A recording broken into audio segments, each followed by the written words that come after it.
And we're back, guys. This video is brought to you via the Doctrine of Fair Use, the Fair Dealing, and we're also covered under the Digital Millennium Act. We have Tennyson Merida. That's right, guys. Mexico. We are back. But I'm going to talk about this draw qualifier starting today. Elizabeth Manlick, American, sees through. We're going to talk about that a little later. But I want to go to Canada, guys. That's right, the ITF. And there's someone I want to talk about because I see a lot of similarities in this match in relation to what Iga Swiatek is doing with her current career, bringing on the new coach, Win Facette. And I want to talk about Iga Swiatek, but I also want to take a look at this tournament here in Canada, ITF. We have Petra Marcinko. Listen, guys, she's 18 years old from Croatia. I like what I'm seeing out of her. She's currently ranked 307th, but she's been as high as 132nd on the World Tour. And listen, she's taking on former top 30 player Victoria Harankova, who, look, she's trying to get the car started again. Victoria's won 6 of her last 10. She's had 50-win seasons. She's had multiple 30-win seasons. She's had 40-win seasons. And listen, this here is a match where you're looking at someone in Victoria with a lot of power. She's very, very strong. She's trying to get the car started again. She's ranked, well over 250th on the World Tour. But she has the power that can disrupt anyone's game plan. She's got that Yelena Ostapenko type of power. She's got that Sabalenka type of power. And what I'm seeing from Petra Marcinko is just amazing. Now, look, she's had a couple 30-plus win seasons. She's got 6 titles on the lower level. She's beat some big names. Of course, she's beat the household name Catherine Sebov. And yes, we're going to talk about Alycia Parks in this video as well. If there's a Canada ITF tournament, Catherine Sebov is there. She took out Stacey Fung as well as Hewitt. Now, in terms of Petra Marcinko, she's very fast and athletic. And this is where I want to talk about Iga Swiatek. She's 18 years old. But as you get older on tour, and I talk about how the tour is a young woman's game. It's a young lady's game, right? As you get older on tour, that athletic ability fades, especially if it's not God-given. If you don't, wake up running a 4.40, you can improve. You can go in the gym. You can work on your strength and conditioning, and you can improve your speed and your athletic ability and your fitness. And I felt Iga Swiatek, when she got injured as a junior, that horrible foot injury, a lot of people thought she wouldn't play again. She put the work in, and look, she was born an amazing athlete. Her dad's an Olympian. She's an Olympian. She's an amazing athlete. But I felt the work she put in to get to where she is now, it's a lot of hard work. And we heard Kobe Bryant say it best. Why did he retire? One of the reasons is it's just the work in the gym, the work required to maintain that level. After a while, it got to the point where, it's just too much. And I feel Iga Swiatek changing gears, changing lanes, bringing on the new coach, I think she's starting to see that. And I've talked about her stamina for a while. I haven't been pleased with her stamina. I don't think her opponents have been either. And I think she's planning for a long career, right? As I say it all the time, she recently said it. Tennis is a marathon. It's not a sprint. So I think she's bringing on a coach that's going to help her play these long rallies in the future. She's bringing on a coach that's going to get her in position to go deep in tournaments, deep in draws, deep in matches where her stamina and her athletic ability may start to fade as she gets older.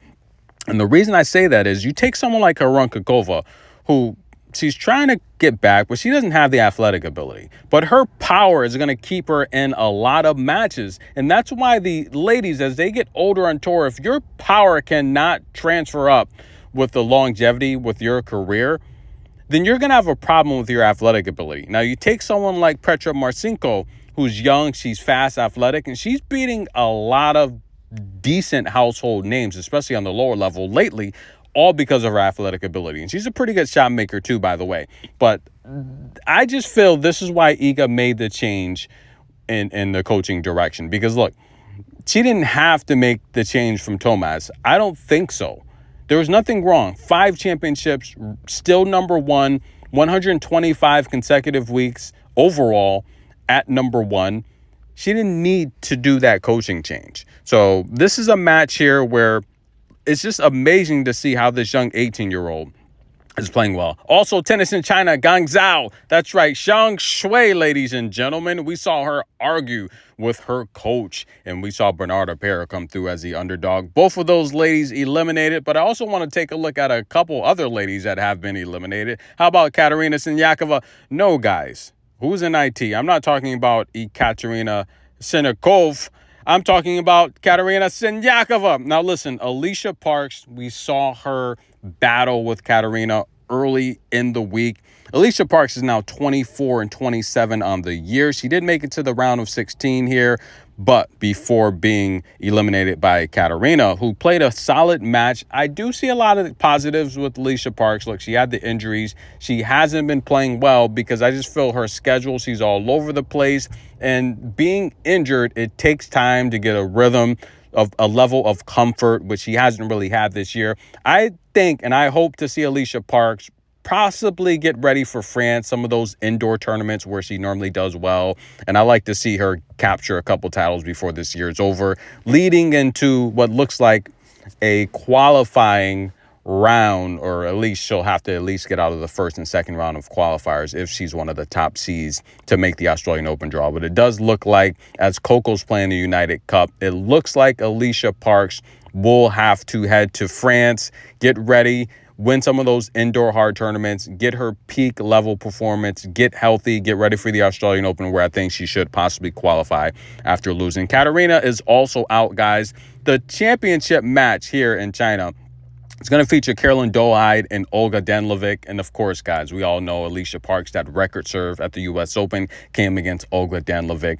I mean, they got to be friends. It seems like, you know, they're playing a lot of the same tournaments, so of course they definitely know each other. But nonetheless, guys, I want to take a look at someone else that reminds me of an Alycia Parks. That's right. How about Alana Smith? She's an American. She made it to the semifinal round here in Tyler, American champions, American tennis tournament here. We have the number one seed, Renata Zarazova. We all know the first-born Mexican player to win a championship on the main tour of the WTA.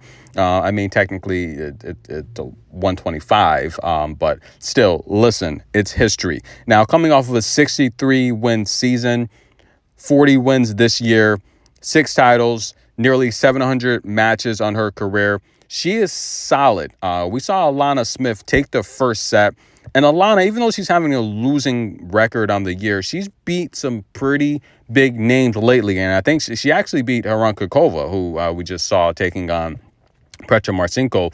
But I think Alana Smith, and I say it all the time, you never know when it all comes together for you. She's got a big, powerful serve. She's tall. She's athletic. She's got to hang in there because I see her career starting to turn around. She's starting to play solid tennis. She's beating some pretty good household names on the lower level.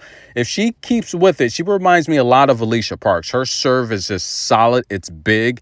And she gave Renata a run for her money here. She was actually up a set. She was actually up a break in the third set. All she had to do was hold on. But nonetheless, it looks like Renata comes through as an underdog, by the way, during the match. She's going to take on the winner of Jamie Furless and Jovic. That's going to be a good match and a good championship. I'll probably cover that. But this time of year, guys, the big names, they will show up at some of these smaller tournaments.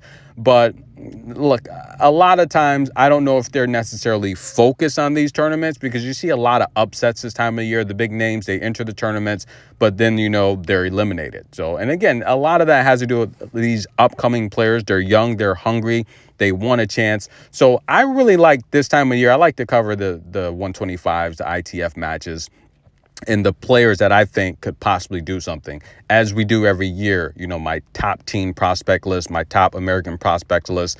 We're going to get those lists rolling early in December this year, guys. But again, we also are getting ready for the WTA finals. I'm going to cover each player there, each amazing lady, each amazing athlete. I'm going to break down what they do well, what they could possibly improve in, who I think has an opportunity and a great shot to win the WTA championship in Saudi Arabia. It's going to be amazing. It's going to be beautiful. But nonetheless, ladies and gentlemen, I'm your host, Good Energy. Like the video, show some love. We'll be right back with more tennis coverage. We have Mexico qualifiers I'll keep you covered as Alana Smith is shocked. Renata comes back.